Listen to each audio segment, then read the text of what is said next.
नमस्कार, आप देख रहे हैं न्यूज इंडिया, आपके साथ मैं हूं निदा अहमद। सेमीफाइनल 2023, जी हां, 2024 के लोकसभा चुनाव से पहले 2023 में मध्य प्रदेश, राजस्थान और छत्तीसगढ़ राज्यों में विधानसभा चुनाव होने हैं। इन तीनों राज्यों में 2023 के अंत में विधानसभा चुनाव का बिगुल बज जाएगा।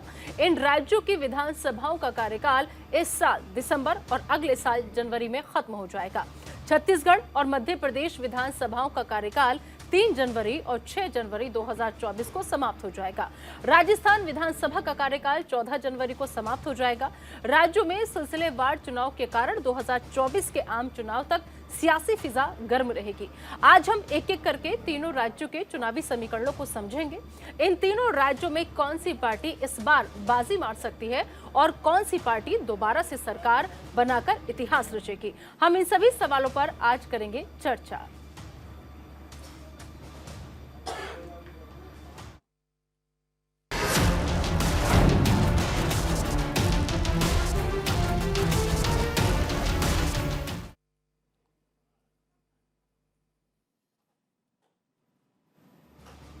तो तीनों राज्यों का हाल समझेंगे और चर्चा करने के लिए हमारे साथ मेहमानों का बड़ा पैनल जो है वो जुड़ चुका है। हमारे साथ संजय राणा साहब जो कि राजनीतिक विश्लेषक हैं वो जुड़ चुके हैं। संजय जी, आपका बहुत बहुत स्वागत है। कपिल मदान साहब राजनीतिक विश्लेषक हैं, थोड़ी देर में वो हमारे साथ जुड़ेंगे। रुद्र प्रताप सिंह जो कि राजनीतिक विश्लेषक है वो भी हमारे साथ जुड़ चुके हैं। तो हमारे साथ 3 मेहमान जुड़ेंगे और राजनीतिक विश्लेषक आज दरअसल हमने इसलिए बुलाए हैं कि हम इनसे राजनीति के लिहाज से समझने की कोशिश करेंगे तीनों विधानसभाओं में चुनाव में कौन सी पार्टी कितनी मजबूत है। तो बात होगी सबसे पहले राजस्थान राज्य की, क्योंकि राजस्थान विधानसभा की मौजूदा स्थिति जो है वो क्या है उस पर एक नजर डाल लीजिए। कुल यहां पर 200 सीट है। कांग्रेस के पास 100 + 79, बीजेपी 73 - 90। अब आप समझिए जरा इसकी जो स्थिति है पूरी। राजस्थान विधानसभा चुनाव में कांग्रेस ने दरअसल बीजेपी को पटखनी देते हुए 90 सीटें जीती और इसके साथ ही प्रदेश में हर 5 साल में सत्ता परिवर्तन का रिवाज जो है वो कायम रहा। बीजेपी को 73, मायावती की पार्टी बीएसपी को 6 तो अन्य को 20 सीटें मिली। कांग्रेस को बहुमत के लिए 101 विधायकों की जरूरत थी। कांग्रेस ने निर्दलीयों और अन्य की मदद से जरूरी आंकड़ा जुटा लिया। इसके साथ ही राज्य की सत्ता में वापसी की कांग्रेस पार्टी ने। तो मौजूदा स्थिति राजस्थान विधानसभा की क्या है ये आपको हमने समझाया। अब दरअसल आपको बताएं कि जिस तरीके से राजस्थान की जो 200 सीटें हैं उन पर कांग्रेस पार्टी भी अपनी जीत का दावा कर रही है, लगातार जो बीजेपी है वो भी अपनी जीत का दावा कर रही है। तो मेहमान हमारे साथ मौजूद हैं यहाँ पर संजय राणा जी और रुद्र प्रताप सिंह जी। सबसे पहले संजय राणा जी, मैं मौजूदा वक्त में जो राजस्थान की सियासत है, राजस्थान में जनता किस पर इस बार विश्वास करेगी, पहले सवाल का एक रिएक्शन आपसे। Good evening Nida, good evening to fellow panellist. देखिए, जब हम राजस्थान की चर्चा करते हैं, राजस्थान के पैटर्न को देखें तो 5-5 साल वाला पैटर्न है, लेकिन कभी कभी पैटर्न बदल भी जाते हैं। तो अभी देखिए, अगर गणित के समीकरण जैसे आप बता रही थी 100 और 79 का आंकड़ा, भारतीय जनता पार्टी 79 पे और कांग्रेस पार्टी इस समय 100 के आंकड़े पे है। अगर चुनाव होते हैं तो ऑब्वियसली इस बार का चुनाव ऐसा नहीं है कि बिल्कुल भारतीय जनता पार्टी हो सकता सत्ता में, ऐसा नहीं है। थोड़ा सा टफ है, क्योंकि जहां तक मेरी समझ है, देखिए मेरी अपनी समझ से मैं बता रहा हूँ, इस समय भारतीय जनता पार्टी राजस्थान में थोड़ा सा अंदर गुटबाजी बहुत ज्यादा है। किसके नेतृत्व में चुनाव लड़ा जाएगा ये क्लियरिटी नहीं है कि भैया शेखावत जी के नेतृत्व में लड़ा जाएगा, वसुंधरा राजे के नेतृत्व में लड़ा जाएगा। जब तक नेतृत्व क्लियर नहीं होता है तो कहीं ना कहीं टिकट वितरण में भी इसका जो परछाई है उस दिखती है। जो परछाई दिखती है तो उस पर हो सकता है कैंडिडेट सिलेक्शन में भी इम्पैक्ट करेगा। अगर कैंडिडेट सही सेलेक्ट नहीं होते तो आपने देखा कि हिमाचल प्रदेश का चुनाव में भारतीय जनता पार्टी को सिर्फ टिकट सिलेक्शन की वजह से हार का सामना करना पड़ा। जो जीता हुआ चुनाव थे वो हार गए थे। वो चीजें बहुत महत्वपूर्ण हो जाती है दोनों पार्टियों के लिए। लेकिन ऐसा नहीं है कि कांग्रेस के लिए कैट वॉक हो जाएगा। उनके अंदर भीतर घात में भी सिर्फ प्रवल बहुत है। बहुत सारे गुट बने हुए, चाहे सचिन पायलट साहब का हो, गहलोत साहब का है। अभी एक नए विधायक जो मंत्री थे विधायक हो गए, उनको निकाला गया, वो भी रोड पे अभी आंदोलन कर रहे हैं। तो देखिए, हर पार्टियों में मुठमुटाव होता रहता है, गुटबाजी चलती रहती है, लेकिन नेतृत्व पर डिपेंड करता है कि नेतृत्व उसको कैसे हैंडल करता है और किस तरह से लेके जाता है और किस तरह से चुनाव का समीकरण तैयार करता है। बिल्कुल ठीक है। रुद्र प्रताप सिंह जी, आप कितने सहमत है संजय राणा जी की बात से? क्या लग रहा है मध्य प्रदेश में इस बार कौन, माफ करना, राजस्थान में कौन कमाल कर पाएगा इस बार? देखिए, मेरे हिसाब से अगर राजस्थान की बात करते हैं तो राजस्थान में इसलिए बीजेपी मजबूत स्थिति में है क्योंकि वो पैटर्न तो एक है जो बहुत दिनों से चला आ रहा है। प्लस जो कांग्रेस की सबसे बड़ी समस्या है उसका जो अंदरूनी कलह है, और वो उस समय पर निकल कर आ रहा है जब चुनाव बहुत नजदीक है। जैसे चुनाव से बहुत दूर अगर कोई बात होती है तो उसके डैमेज को कंट्रोल किया जा सकता है बाकी चीज़ों में। और जो सबसे बड़ा आरोप लग रहा है कि कांग्रेस की जो सरकार पे वो भ्रष्टाचार का है। जैसे मान लीजिए अब उनके मंत्री खुद आरोप लगा रहे हैं उनको बर्खास्त कर, तो ये इतने नए नए चीज़ें हैं। और एक तो जो उनके लिए सबसे बड़ी मुसीबत है वो है सचिन पायलट। सचिन पायलट उनके लिए एक तरह से कहिए कि पिछले चुनाव में सचिन पायलट की मेहनत ही लोगों को दिखती थी। सचिन पायलट की वजह से ही कांग्रेस, और वो कांग्रेस ने इतनी बड़ी जीत नहीं हासिल करी थी राजस्थान में कि बहुत बड़ी जीत हासिल करी थी। वो बहुमत से थोड़ा सा पीछे ही थी, बहुमत भी उसने हासिल नहीं किया था। और इस समय अगर जब ये लोग एक साथ नहीं हैं, उस समय इस परिस्थिति में आप समझ सकते हैं कि मुकाबला कितने कांटे का होगा। जहां तक रही बीजेपी के चेहरा, तो राजस्थान में वसुंधरा राजे के सिवा बीजेपी कहीं जा ही नहीं सकती है। और उन्होंने एक पैटर्न बना रखा है कि वसुंधरा राजे आप देखेंगे कि पिछले कुछ दिनों से वो राजनीति में एक्टिव भी हो गई हैं, वो दिखाई भी दे रही हैं, जो कि पिछले 4.5 साल में कहीं नहीं थी। तो बीजेपी तो उन्हीं के चेहरे पे चुनाव लड़ने वाली है। और चूंकि केंद्र में बीजेपी की सरकार है और बीजेपी में कोई बहुत खास बड़ा नेतृत्व नहीं है जो उनकी बातों को टाल सके। ठीक है, बिल्कुल। कपिल मैदान जी को जरा स्क्रीन पे लेगा। कपिल मैदान जी, क्या लग रहा है आपको, कितनी फाइट टाइट है 2024 के लिहाज से, क्योंकि 2023 सेमीफाइनल के तौर पे माना जा रहा है, बीजेपी या कांग्रेस इस बार राजस्थान में कौन? देखिए, मैं संजय राणा जी को बड़े ध्यान से सुन रहा था और बड़े इंटेलिजेंट और बड़े इन्फॉर्म्ड व्यक्ति हैं, और आई थिंक इनका जो ऑब्जर्वेशन है, मैं इनके ऑब्जर्वेशन से सहमति रखता हूं कि ये बात बड़ी क्लियर है कि जो राजस्थान की बीजेपी यूनिट है वो एक फ्रैक्चर्ड यूनिट है। और उस फ्रैक्चर यूनिट में ये इसकी क्लैरिटी आज भी नहीं है कि चुनाव शेखावत जी लीड करेंगे या वसुंधरा राजे जी लीड करेंगी। तो ऐसी कुछ रिपोर्ट्स हमने देखी हैं जहां पे एक गुट ने दूसरे गुट के लोगों को, समर्थकों के साथ झगड़ा किया और एक कार्यक्रम में जो कि लोगों के लिए था वहां पे आने नहीं दिया। तो ये एक मुझे लगता है एडवांटेज कांग्रेस है। और दूसरा, अगर आप अभी कांग्रेस का ट्रैक रिकॉर्ड देखेंगे तो काफी सारी स्कीम्स लेके आए। तो अगर कोई ऐसा मुद्दा जनहित का, मुझे नहीं लगता कि ऐसा कोई मुद्दा है जिसपे कांग्रेस विफल हुई या कांग्रेस ने परफॉर्म नहीं किया। बट हाँ, एक बात ठीक है कि सचिन पायलट जी और गहलोत जी, इन लोगों का एक साथ मिल के चुनाव लड़ना बहुत इम्पोर्टेंट है। और अगर ये दोनों अपनी रिसोर्सेस, एनर्जी और अगर पूरा दम लगा के साथ के ये चुनाव राजस्थान का लड़े, तो मुझे लगता है कि एडवांटेज तो कांग्रेस के पास है। बिल्कुल ठीक है। आपने भी यहाँ पर योजनाओं का जिक्र किया या किस सरकार ने कितना बेहतर काम किया है, जनता इस बात को भी ध्यान में रखेगी। ऐसे में मुझे याद आ रहा है कि हमें जनता को जो गहलोत सरकार के टाइम में महंगाई राहत योजनाएं लाई गई हैं, वो भी एक बार जरा ग्राफिक्स के जरिए हम समझाने की यहाँ पर कोशिश कर दें। दरअसल अगर हम योजनाओं की बात करते हैं तो राजस्थान के अशोक गहलोत की महंगाई राहत योजनाओं की हम यहाँ पर बात करें, जो पिछले काफी दिनों से राजस्थान और देश की राजनीति में चर्चा का विषय भी बनी हुई थी। और इन योजनाओं में गैस सिलेंडर योजना, जिसमें 500 रुपए का सिलेंडर लगभग 76 लाख परिवारों को दिया जा रहा है। मुख्यमंत्री मुफ्त बिजली योजना, जिसके तहत घरेलू उपभोक्ताओं को 100 यूनिट प्रति माह मुफ्त दिए जा रहे हैं। साथ ही मुख्यमंत्री मुफ्त बिजली योजना में कृषि उपभोक्ताओं को 2000 यूनिट प्रति माह मुफ्त दिए जा रहे हैं। इसके बाद बात होती है मुख्यमंत्री मुफ्त अन्नपूर्णा फूड पैकेज योजना की, जिसमें फ्री राशन दिया जा रहा है। महात्मा गांधी नरेगा ग्रामीण रोजगार गारंटी योजना, शहरी इंदिरा गांधी रोजगार गारंटी, सामाजिक सुरक्षा पेंशन योजना, जिसके तहत न्यूनतम 1000 रुपए पेंशन प्रति माह, पशुपालकों को 40,000 रुपए का पशु बीमा योजना, मुख्यमंत्री चिरंजीवी स्वास्थ्य बीमा योजना, जिसमें बीमा राशि बढ़ाकर अब 25 लाख रुपए कर दी गई है। मुख्यमंत्री चिरंजीवी दुर्घटना बीमा योजना में भी अब बीमा राशि 10 लाख रुपए तक कर दी गई है। तो मैं चाहूंगी कि एक बार दरअसल स्क्रीन पर तीनों मेहमानों को लेकर के आइए, एक बार इन योजनाओं के बारे में समझ लेते हैं।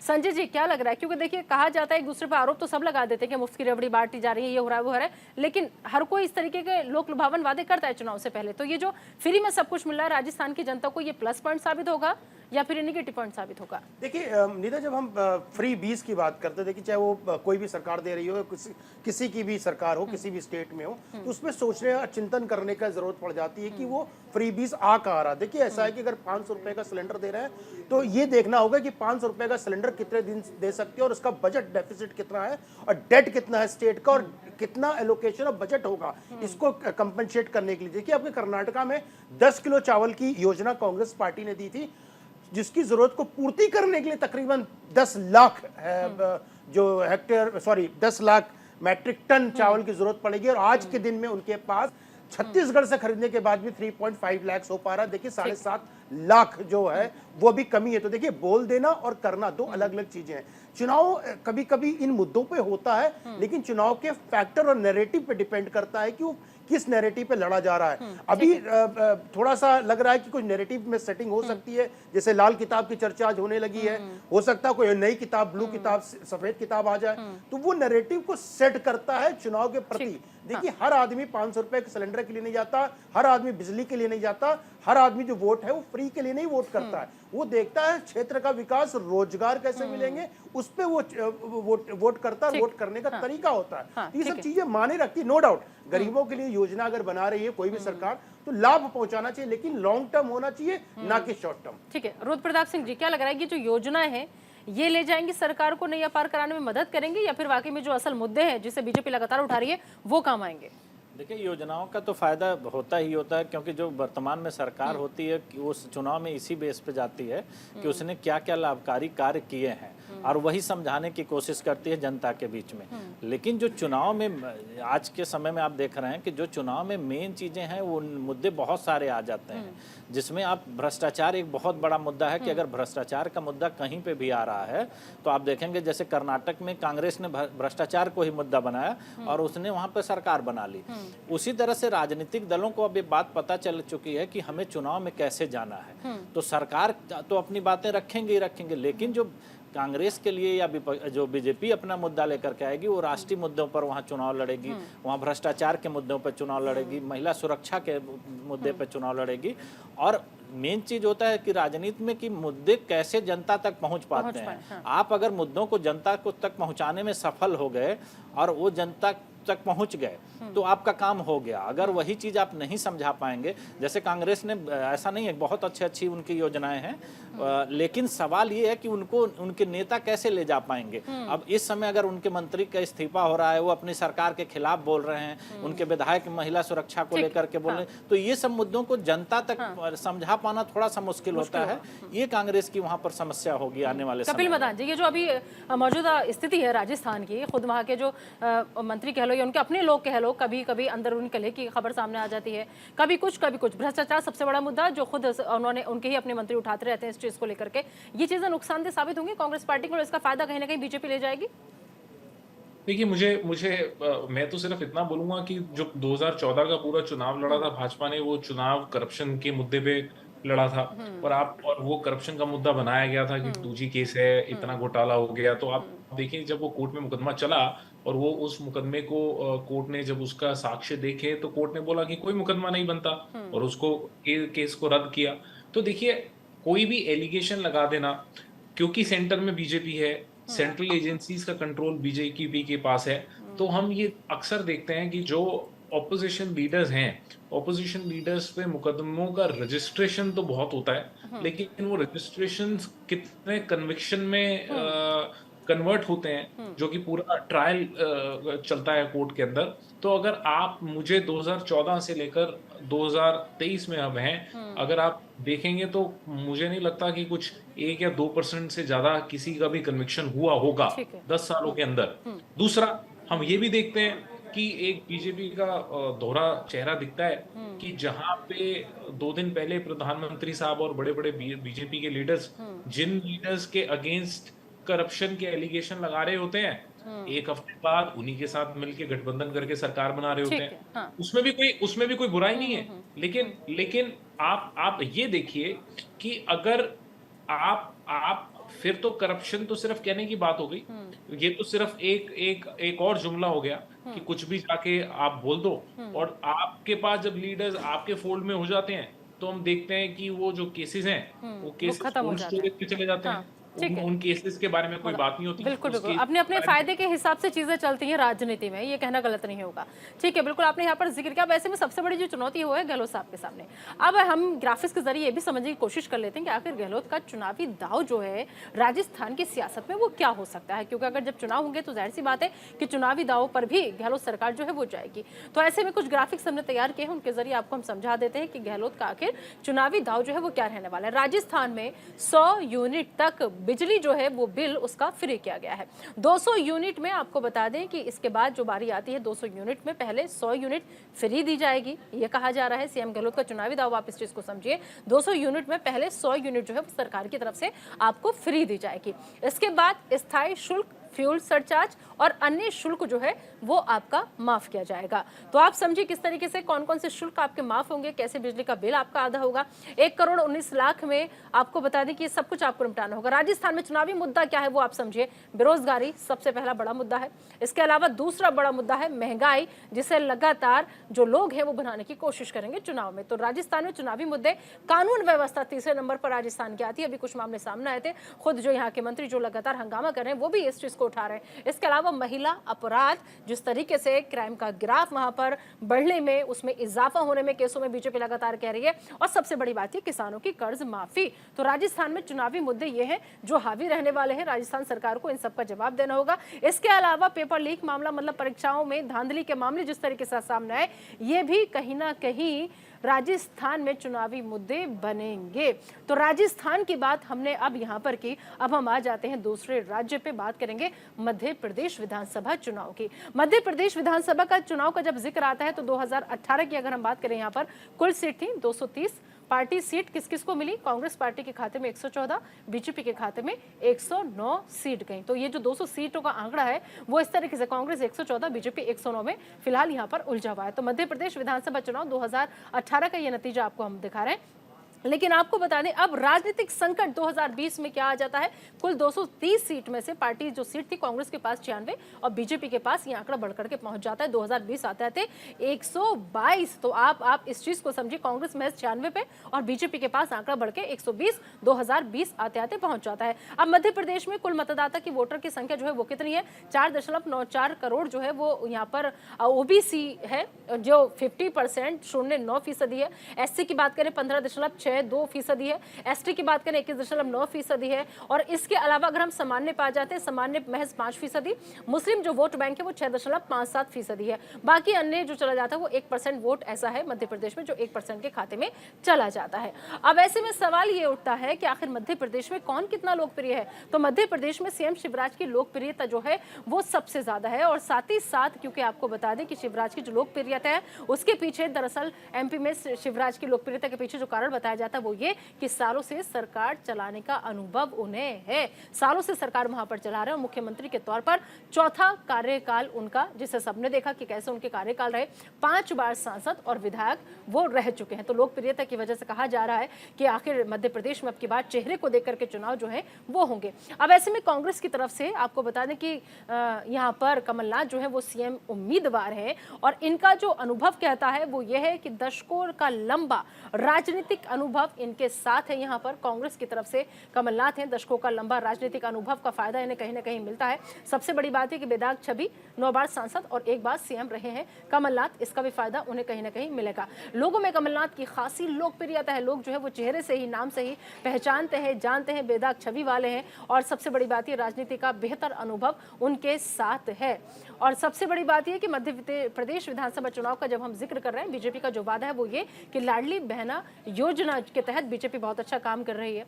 इसके अलावा आपको हम बता दें जो दूसरा वादा है वो है मुख्यमंत्री युवा कौशल कमाई। इसके जरिए युवाओं तक कैसे उनकी कौशल कमाई की जाएगी, वो सबसे बड़ी बात है बीजेपी के लिए। इसके अलावा जो बीजेपी का तीसरा वादा है मध्य प्रदेश से वो ये कि मुख्यमंत्री कन्या विवाह और निकाह योजना जो है वो बीजेपी लेकर के आई है। इसके अलावा अगर मध्य प्रदेश विधानसभा चुनाव के बारे में कुछ और आपको हम बताएं तो कांग्रेस का वादा आप समझ लीजिए। कांग्रेस का वादा है नारी सम्मान योजना, कि एक ऐसी योजना जिसमें हर नारी को सम्मान की बात कांग्रेस पार्टी कर रही है। सबसे बड़ी बात यह करेंगे कि पुरानी पेंशन स्कीम, जी हाँ पुरानी पेंशन स्कीम, इसको भी कांग्रेस पार्टी लगातार मुद्दा बनाए हुए है। और सबसे बड़ी बात ये कि जिस तरीके से राजस्थान में आपको हमने बताया 500 रुपये प्रति गैस सिलेंडर, वैसे ही अब मध्य प्रदेश में भी कांग्रेस पार्टी का वादा है कि 500 रुपये प्रति गैस सिलेंडर जो है वो किया जाएगा। अब इन सब के बीच क्योंकि अलग अलग अपने अपने वादे दावे किए जा रहे हैं जनता से, अब ऐसे में शिवराज की चुनौती क्या है वो आप समझ लीजिए। मध्य प्रदेश बीजेपी में कई खेमे हैं और यही सबसे बड़ी जो चुनौती बनेगी वो बनेगी। अब खेमों का जिक्र हम क्यों कर रहे हैं, क्योंकि मध्य प्रदेश में बीजेपी में कई खेमे में अब फिलहाल बीजेपी जो है वो बटी हुई नजर आ रही है। एक तरफ चला जाता है शिवराज गुट, जो लगातार ये गुट अपनी ही तरफ से चलता है, दूसरी तरफ सामने आ जाता है महाराज गुट। महाराज गुट चाहता है कि जो आला कमान है वो उसके हिसाब से चले। अब इन दोनों गुटों के बाद आती है बारी एक ऐसे गुट की जो नाराज गुट में शामिल होता है, क्योंकि कई लोग ऐसे हैं जो लगातार चुनाव से पहले अपनी नाराजगी जाहिर कर चुके हैं। लेकिन सबसे बड़ी बात है कि सवर्णों की नाराजगी को कैसे आखिर दूर कर पाएगी कोई भी पार्टी, ये भी देखना होगा। इसके अलावा जो अहम मुद्दा है वहां पर वो ये कि बेरोजगारी और भ्रष्टाचार, ये मुद्दा हर राज्य में देखना होगा कि वाकई में ये मुद्दे हावी होंगे या फिर से कहीं और ही ट्रैक जो है वो तमाम पार्टियों का चला जाएगा। क्योंकि भ्रष्टाचार और बेरोजगारी पर जब चुनाव आते हैं पहले बात होती है, लेकिन उसके बाद जब चुनाव नजदीक आते हैं तो फिर मुद्दे भटक करके कहीं और चले जाते हैं। तो ऐसे में हम यहाँ पर समझने की कोशिश करेंगे अपने मेहमानों के पैनल से। जब आएंगे लौटेंगे तो वहाँ की राजनीति पर चर्चा करेंगे, लेकिन फिलहाल एक छोटा सा ब्रेक, बने रहिए न्यूज इंडिया के साथ।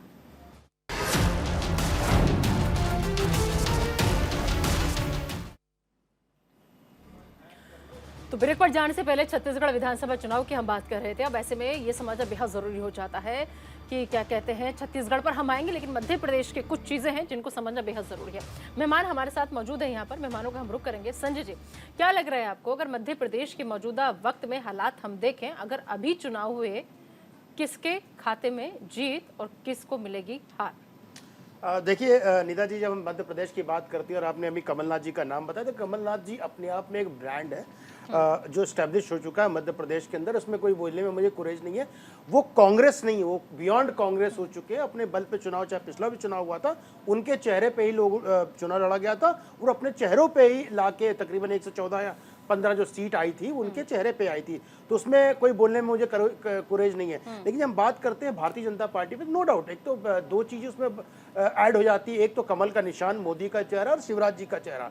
तो शिवराज जी नो डाउट तकरीबन 20 साल से एक चीफ मिनिस्टर है, सरकार को चला रहे हैं और एंटी इनकम्बेंसी, तो किसी न चाहे कितना भी अच्छा सरकार चला ले, कुछ ना कुछ उन आपके साथ तो रहता ही है कि एंटी इनकम्बेंसी होने के चांसेस हैं।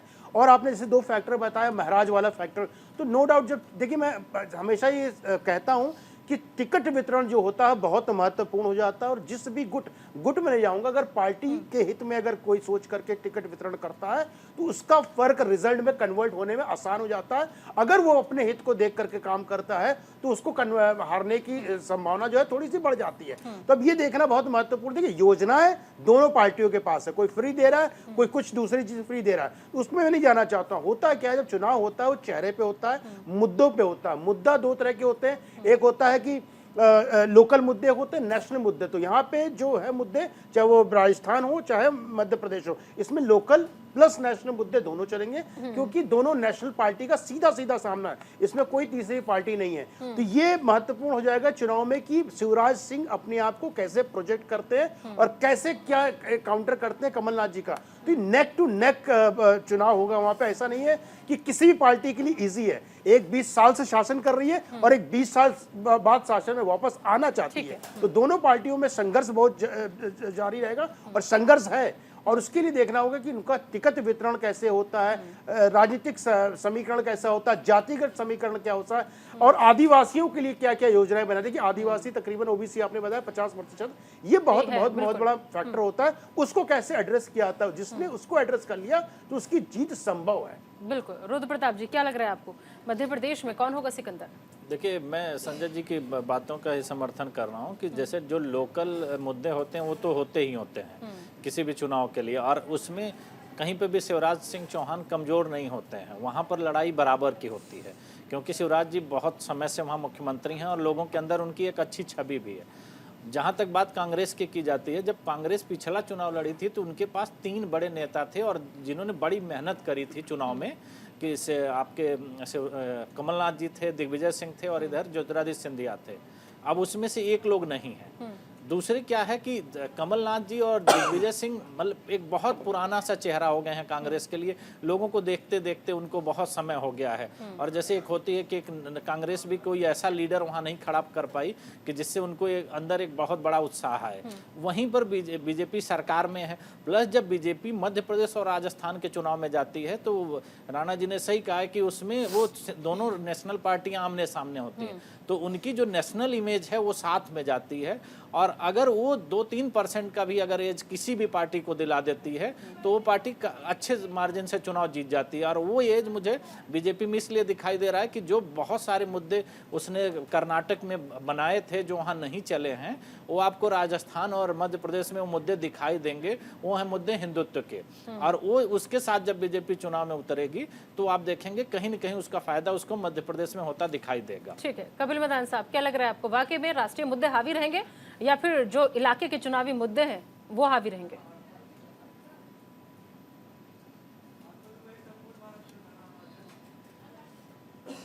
आपने शायद अपना म्यूट कर लिया, अनम्यूट कर दीजिए प्लीज कपिल जी एक बार।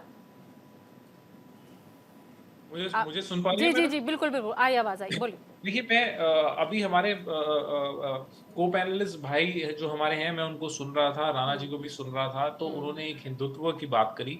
तो हमने देखा कि बीजेपी ने अभी जो जो चुनावी मुद्दों पे बीजेपी 2014 या और मुद्दों पे जब उन्होंने पहले भी मध्य प्रदेश का चुनाव लड़ा तो हिंदुत्व का मुद्दा 2014 में उन्होंने नेशनल मुद्दा नहीं बनाया। अब उस टाइम पे 2014 में जब बीजेपी आई तो एक पिक्चर दिखाई गई, एक अच्छे दिन का एक स्टोरी सुनाई गई और दिखाया गया कि आप तो देखिए कितने बुरे दिन हैं, 60 रुपए का पेट्रोल है, 60 रुपए का ही डॉलर है, और बहुत तमाम ऐसी बातें की गई। और 2023 तक आते आते हमने ये देखा कि वो सारे मुद्दों पे बीजेपी फेल हो गई। और लास्ट टाइम जब मध्य प्रदेश में चुनाव हुआ तो मध्य प्रदेश में कांग्रेस ने अपनी सरकार बनाई, और वो सरकार को किस तरीके से खरीदा गया, किस तरीके से सिंधिया जी कैंप बदल के वहां गए, सुप्रीम कोर्ट में पिटिशंस डली। तो ये मध्य प्रदेश की जनता, मुझे लगता है कि ये जो डेवलपमेंट हुई है इसको बहुत ध्यान में रख के वोट करेगी। और जो हमने और देखा, जो दलितों के साथ और जो पिछड़ी जाति के हमारे भाई बहन हैं उनके साथ जो अत्याचार और दुर्व्यवहार की पीछे खबरें आई, तो मुझे लगता है कि मध्य प्रदेश में भी जनता का मन तो ये है कि वो बीजेपी को तो एग्जिट डोर दिखाने वाली है।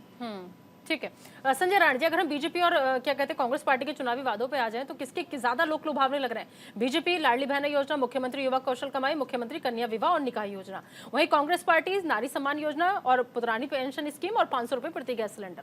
देखिए, दोनों की अगर योजनाओं की बात करें तो 19-20 का फर्क है। हमें नहीं लगता कि कुछ ज़्यादा अंतर है। देखिए, नारी सम्मान की बात ये भी कर रहे हैं, नारी सम्मान की बात इनडायरेक्टली वो किसी और फॉर्म में कर रहे हैं। जहाँ तक गैस सिलेंडर की बात है, देखिए मैं तो बोलता हूँ बार बार कि ये सिलेंडर फ्री देने वाला कंसेप्ट मुझे समझ नहीं आया। अगर आप 2004 की अगर चले जाते हैं तो 275 रुपए का नॉन सब्सिडी वाला सिलेंडर मिलता था, लेकिन जब सरकार मतलब यूपीए की हट गई उसके बाद तकरीबन 850-900 रुपए का हो गया था। तो नॉन सब्सिडी सिलेंडर की बात कर रहा हूं मैं, सब्सिडी वाले सिलेंडर की बात नहीं कर रहा हूं। तो इजाफा कितना प्रतिशत हो गया था वो देखने का मुद्दा हो जाता है। ये देखना होगा कि जो जातिगत समीकरण है, जैसे आदिवासियों बहुत ज्यादा बहुल क्षेत्र है, वो आदिवासी पिछले बार जो थे शायद कांग्रेस के साथ थे, बीजेपी को कम परसेंटेज में वोट मिला था। अगर वो थोड़ा भी स्विंग करते हैं भारतीय जनता पार्टी के प्रति तो हो सकता है इनके पक्ष में चला जाए। देखिए, वादे दोनों पार्टियों के बराबर है, अभी हो सकता है नए कुछ वादे और ऐड हो जाए, लेकिन उससे उतना इंपैक्ट नहीं पड़ेगा जितना नैरेटिव सेट होता है जातिगत समीकरण को लेकर के, टिकट वितरण को लेकर के, और किसकी क्या स्कीम है, प्लस पार्टी प्लस निशान, इसका इंपैक्ट हमेशा चुनाव में पड़ता है। जैसे हमारे मित्र ने बोला था हिंदुत्व का, तो बीजेपी को हिंदुत्व बोलने की जरूरत नहीं है। बीजेपी मतलब हिंदूवादी पार्टी, ये मतलब एक तरह से सिनोनिम्स है, इसमें बताने की जरूरत नहीं होती है। अब इसको कैसे कांग्रेस पार्टी इस नैरेटिव को काटती है वो देखना बहुत महत्वपूर्ण हो जाएगा, क्योंकि चुनाव आते आते कहीं ना कहीं आपने देखा होगा कि सारी चीजें धर्म पे आकर के फंस जाती है और ये सारे जितने भी डेवलपमेंट के काम होते हैं वो पीछे रह जाते हैं। बिल्कुल। रुद्र प्रताप सिंह जी, क्या लग रहा है आपको कि मध्य प्रदेश में लोकप्रियता काम आएगी? शिवराज की लोकप्रियता की बात करें या फिर क्या कहते हैं कमलनाथ की, जो सीएम उम्मीदवार है कांग्रेस पार्टी की तरफ से? देखिए, मुख्यमंत्री के तौर पर शिवराज सिंह की ऐसी कोई चीज नहीं है कि जो उनको कमतर करती है। मुख्यमंत्री के तौर पर एक अच्छे मुख्यमंत्री हैं, लोगों के बीच में भी उनकी छवि अच्छी है, मिलनसार हैं, लोगों के बीच जाते हैं, जनता से कनेक्ट हैं। एक उन्होंने देखिए एक नया कॉन्सेप्ट दिया है कि मामा वो घोषित हो गए हैं कि मतलब मध्य प्रदेश में उनको मामा ही बोला जाता है। तो एक उन्होंने जनता से जो कनेक्शन क्रिएट करना है वो उन्होंने बहुत अच्छे तरीके से किया है, उसमें कोई डाउट नहीं है। जहाँ तक बात होती है कि सरकार के वादों को, उसमें सबसे महत्वपूर्ण होता है कि जनता किस पे भरोसा करती है, किसके वादे पर के साथ वो जाना चाहती है, किसके वादे के साथ नहीं जाना चाहती, ये महत्वपूर्ण है। और शिवराज सिंह के जो वादे हैं वो सामने वाले को दिख रहा है काफ़ी समय से, तो उनको एज मिलेगा। दूसरे कमलनाथ जी की जो सबसे बड़ी बात है, उनका चेहरा कमलनाथ जी हैं। कमलनाथ जी बहुत पुराने नेता हो चुके हैं, बहुत उनकी उम्र हो गई। कांग्रेस को पिछली बार चुनाव जिताने में ज्योतिरादित्य सिंधिया की बहुत महत्वपूर्ण भूमिका थी, जो अब उनके साथ नहीं है, क्योंकि दिग्विजय सिंह को भी मध्य प्रदेश ने पहले देखा हुआ है। कमलनाथ जी काफ़ी समय से उनके पास हैं, तो उनको अगर उनके पास कोई नया नेता नहीं आएगा तो वो इतनी मजबूती से मुकाबला नहीं कर पाएंगे जितना वो पिछली बार कर पाए। ठीक है कपिल मदान जी, एक आखिरी सवाल आपसे, उसके बाद फिर अगले राज्य पर आएंगे। जाति फैक्टर कितना काम करेगा?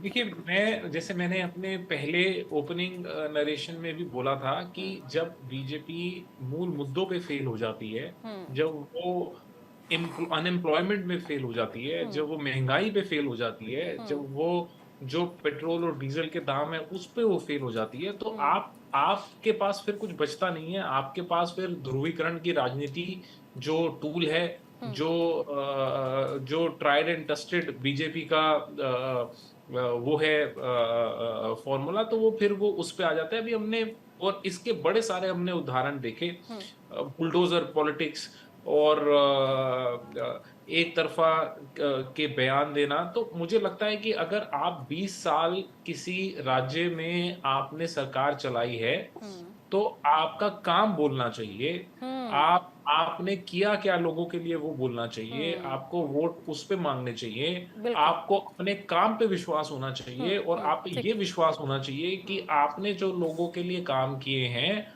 लोग उस पे उसके आधार पे आपको वोट देंगे। लेकिन सैडली ये होता नहीं है और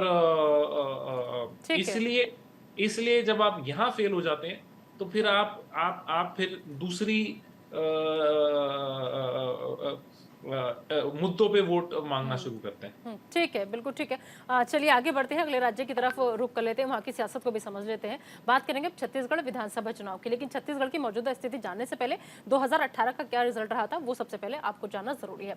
अब पार्टी सीट वोट प्रतिशत की अगर हम यहाँ पर बात करें तो कांग्रेस 68 सीटें और 43.04%, बीजेपी 15 32.97%। अब आप जरा इस आंकड़े को समझिए, वोटिंग परसेंटेज जो है वो कितनी है। अब अगर विधानसभा चुनाव की मौजूदा स्थिति की बात करें तो कांग्रेस 71 सीटों के साथ, बीजेपी वही महज 14 सीटों के साथ अपनी जीत का दावा कर रही है वहां पर।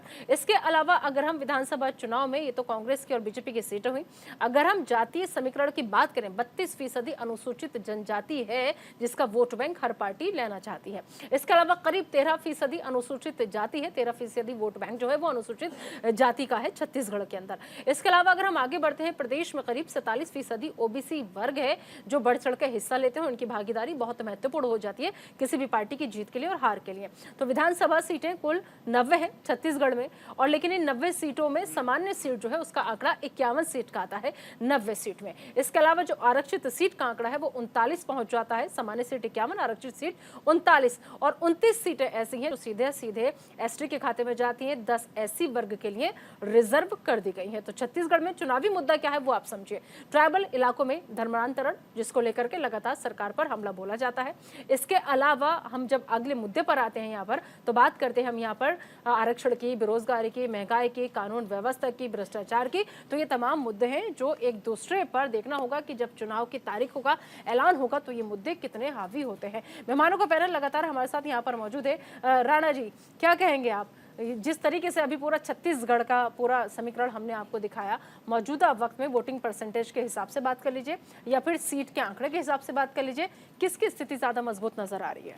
नीता जी, हम दो चीज़ें बार बार हम लोग के डिस्कशन में आ रही है, महंगाई की और बेरोजगारी की। देखिए, महंगाई या जब बेरोजगारी की हम बात करते हैं तो ये आंकड़े भ्रमित करने वाले हैं।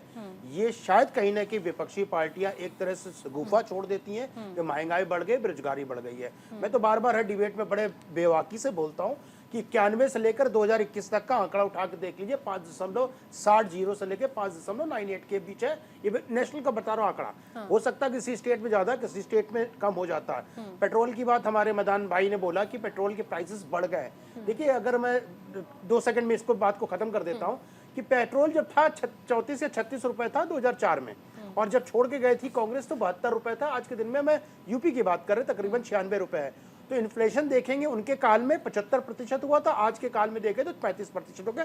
तो महंगाई, इन्फ्लेशन बिल्कुल भी एक तरह से शगुफा है, ये भ्रमित करने वाले आंकड़े। अब आते हैं छत्तीसगढ़ पे। देखिए, छत्तीसगढ़ की अगर हम बात करें तो कहीं ना कहीं कांग्रेस पार्टी पूर्णतया से एज लेते हुए दिख रही है। इसमें भारतीय जनता पार्टी की कहीं ना कहीं कमी है। देखिए, मैं इस बात को बोलने में कोई संकोच नहीं कर रहा हूं कि भारतीय जनता पार्टी यहाँ पे पिछड़ रही, क्योंकि वो लोकल नेतृत्व, चाहे रमन सिंह देख लिए 5 साल से निष्क्रिय पड़े हुए हैं, कहाँ है किसी को पता नहीं है। वहां के अगर आप प्रादेशिक मुद्दे उठा लीजिए तो प्रदेश में जब तक आप रोड पे नहीं दिखोगे, सदन में नहीं दिखोगे, कार्यकर्ताओं के बीच नहीं दिखोगे, तो आपको चुनाव में वोट नहीं पड़ेंगे। नो डाउट, अगर हम सेंट्रल नेतृत्व देते हैं तो मोदी जी का चेहरा है, भारतीय जनता पार्टी का कमल का निशान है। लेकिन आप लोकल मुद्दे, अगर लोकल चेहरे पे देखें तो वहां पे निष्क्रिय पड़ी पार्टी है, जो एक बहुत दुखद स्थिति है भारतीय जनता पार्टी के लिए। और यहाँ पे no doubt Congress party edge लेते दिख रही है, क्योंकि वहां पे बघेल साहब काफी एग्रेसिव, एक तरह से मार्केटिंग कह लीजिए, कैंपेन कह लीजिए, पोजिशनिंग कर लीजिए, सारी चीजों में कहीं ना कहीं बहुत आगे हैं as compare to local. Rohit Pratap ji, क्या लग रहा है बीजेपी का ये जो निगेटिव पॉइंट है कांग्रेस पार्टी के लिए प्लस पॉइंट में साबित होगा? देखिए, कांग्रेस तो वहाँ प्लस पॉइंट में पहले से ही है। बात तो जो भी करना है वहाँ पर बीजेपी को करना है। और मैं राणा जी की बात से पूरी तरह से सहमत हूँ, क्योंकि देखिए, चुनाव जो होता है हमेशा नेता लड़ता है। मुद्दे तो देखिए आप कुछ भी खड़ा कर लीजिए, मुद्दे जब तक आप लोगों तक मुद्दे नहीं पहुँचा पाएंगे, और बेरोजगारी और महंगाई कभी मुद्दा नहीं बन पाता, क्योंकि कोई भी सरकार हो उसको कंट्रोल नहीं कर सकती। अब आंकड़ों के खेल आप ऊपर ऊपर तो खेल सकते हैं, लेकिन जमीन पे वो चीज़ें नहीं पहुंचती हैं। जमीन पे वही चीज़ पहुंचती है जो वहाँ का नेतृत्व जमीन पर ले जाता है। अब छत्तीसगढ़ में पिछले 5 साल में बीजेपी ने ऐसा कुछ किया ही नहीं है कि जिसके लिए वो चुनाव लड़े। अब छत्तीसगढ़ में सिर्फ केंद्र की सरकार चुनाव लड़ेगी, और जितनी भी मजबूती से केंद्र चुनाव लड़ सकती है वो लड़ेगी। जितनी सीटें वहाँ से वो जीत सकती है वो केंद्र जीतेगी। क्योंकि लोकल में, जब एक बात बताइए कि 5 साल पहले रमन सिंह अपनी सरकार नहीं बचा पाए, तो आज अगर रमन सिंह के सहारे आप सोच रहे हैं सरकार बदल जाएगी, तो कैसे बदल जाएगी? कोई दूसरा नेता आज तक बीजेपी का कोई बता नहीं सकता है कि छत्तीसगढ़ में दूसरा आदमी कौन है। उनके प्रदेश अध्यक्ष को लोग नहीं जान रहे हैं। तो कहने का मतलब है ना, आप नेतृत्व नहीं खड़ा करेंगे तो उसका खामियाजा आपको भुगतना पड़ेगा। ऐसा नहीं है कि बघेल जी ने बहुत अच्छा छत्तीसगढ़ में काम कर दिया है कि जिसके लिए उनको चुना जाएगा, लेकिन उनके खिलाफ कोई ऐसा व्यक्ति नहीं है जो उनको चुनाव में हरा सके या जनता के बीच वो बातें पहुंचा सके जो जानी चाहिए। तो इसलिए वहां पर कांग्रेस बहुत अच्छी पोजीशन में है। कपिल मदान जी, कितने सहमत है आप रुद्र प्रताप जी की बात से? क्या लग रहा है लोकल नेतृत्व जो है वो कहीं ना कहीं नजर ही नहीं आ रहा, इसका खामियाजा बीजेपी को भुगतना पड़ेगा? देखिए, मैं जो मेरे को पैनलिस्ट है, मैं एग्री करता हूँ उनका जो वक्तव्य है कि बीजेपी की कोई प्रेजेंस नहीं है, 2 बीजेपी के पास कोई मुद्दा नहीं है, 3 बीजेपी ने कोई कार्य नहीं किया गया।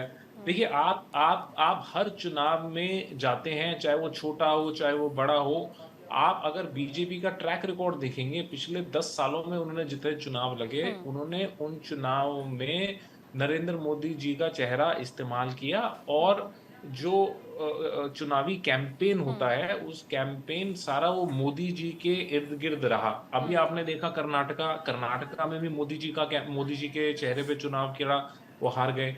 हमने देखा कि हिमाचल प्रदेश में मोदी जी के चेहरे पे चुनाव लड़ा, हार गए। दिल्ली में लड़ा, हार गए। वेस्ट बंगाल में लड़ा, हार गए। तो मुझे लगता है कि देखिए कि मोदी जी के नाम पे आप हर जगह चुनाव नहीं लड़ सकते। आपको जो वो क्षेत्र है, उस क्षेत्र के जो मुद्दे हैं, उस क्षेत्र के जो लीडर्स हैं, वो आम जनता के कितने कनेक्शन में है, कितने वो मुद्दों की बात कर रहे हैं। देखिए, चुनाव तो उस पे लड़ा जाएगा।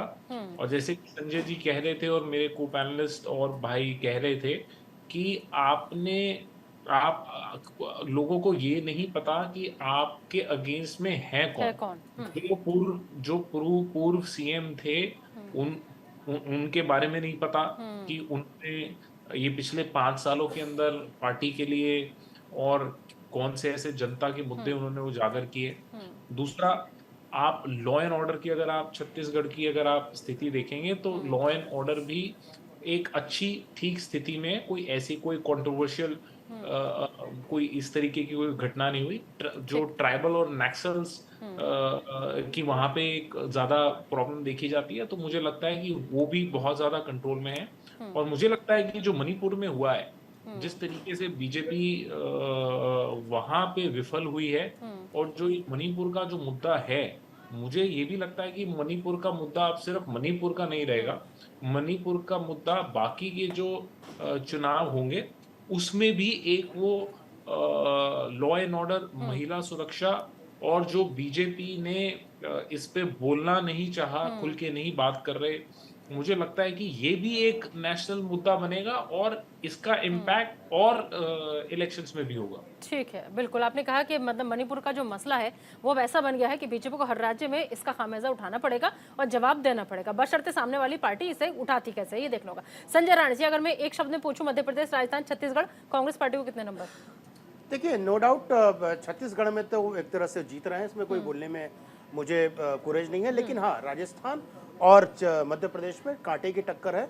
अगर भारतीय जनता पार्टी की सीट की अगर हम तुलना करते हैं, जो मध्य प्रदेश के अंदर तकरीबन 110 से 115 सीट के आसपास आती है, और हम अगर यहाँ पे मध्य प्रदेश में 110 से 115 के बीच, और राजस्थान में अगर हम बात करते हैं तो 100 का आंकड़ा आसपास तकरीबन वो भारतीय जनता पार्टी पा रही है। और कांग्रेस कहीं ना कहीं इसमें पिछड़ रही है। उसके कई कारण हो सकते हैं जिस पर हम चर्चा कर रहे हैं और कर भी सकते हैं। ये मेरे अनुसार ये आंकड़े लग रहा है। और छत्तीसगढ़ में तो क्लीन स्वीप है, क्योंकि हमें नहीं लगता भारतीय जनता पार्टी सरकार बना पाएगी वहाँ पे। ठीक है, रोज प्रताप जी, आपको क्या लग रहा है, मध्य प्रदेश, राजस्थान, छत्तीसगढ़ में कितने नंबर कांग्रेस पार्टी को, कितने बीजेपी को? देखिए, मेरा भी वही 2-1 का आंकड़ा है। बीजेपी मुझे नहीं लग रहा है कि जो राजस्थान और मध्य प्रदेश को गंवाएगी, लेकिन छत्तीसगढ़ कांग्रेस बचाने में सफल हो जाएगी। और जो मेरा अनुमान मेरा भी है कि बहुमत से 5-10 सीट दोनों जगह पर बीजेपी आगे ले जाएगी।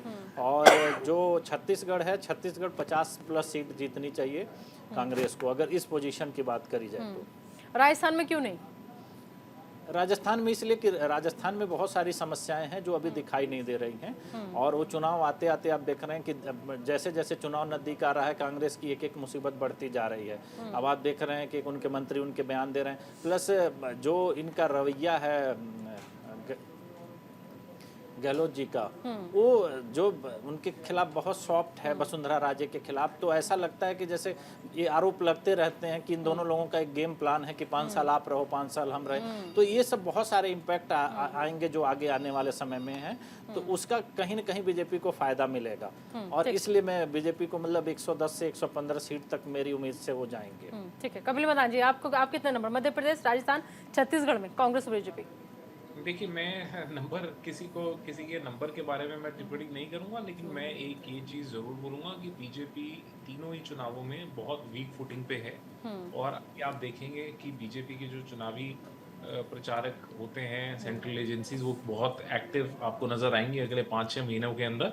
तो मुझे लगता है कि ये एक निशान होता है, चिन्ह होता है कि जब आपके पास मुद्दा नहीं है तो फिर आप जो गैर मुद्दे हैं उनको लेके आने की आप कोशिश करते हैं। तो मुझे लगता है कि बीजेपी के लिए नेशनली भी 2024 भी और जो 2023 की ये तीनों स्टेट्स के चुनाव है, बहुत मुश्किल रहने वाला है। ठीक है, संजय जी, 2023 का सेमीफाइनल 24 पे कितना असर डालेगा? देखिए, पहली बात तो मैं एक बात से बिल्कुल इत्तेफाक नहीं रखता कि कोई सेमीफाइनल है। राजनीति में कोई सेमीफाइनल नहीं होता, डायरेक्ट फाइनल होता है।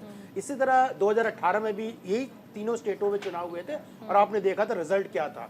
अगर हम बात करते हैं कर्नाटका में, तो 38% वोट मिला था कांग्रेस को 2018 में, और बीजेपी को जब लोकसभा चुनाव हुए थे 51.38% मिला था। वैसे अगर हम राजस्थान चले जाते हैं तो तकरीबन 58% एमपी के चुनाव में मिला था। तो एमपी का चुनाव का पैटर्न अलग होता है, उसकी वोटिंग चीजें अलग होती है, उसके मुद्दे अलग होते हैं। और जो Pratap Singh ji, NDA versus India क्या लग रहा है? एनडीए वर्सेस इंडिया, देखिए जल्दी लास्ट कमेंट रोहित प्रताप जी। देखिए, जब 24 के चुनाव आते हैं तो उस चुनाव में जो सबसे बड़ा ब्रांड है वो नरेंद्र मोदी हैं।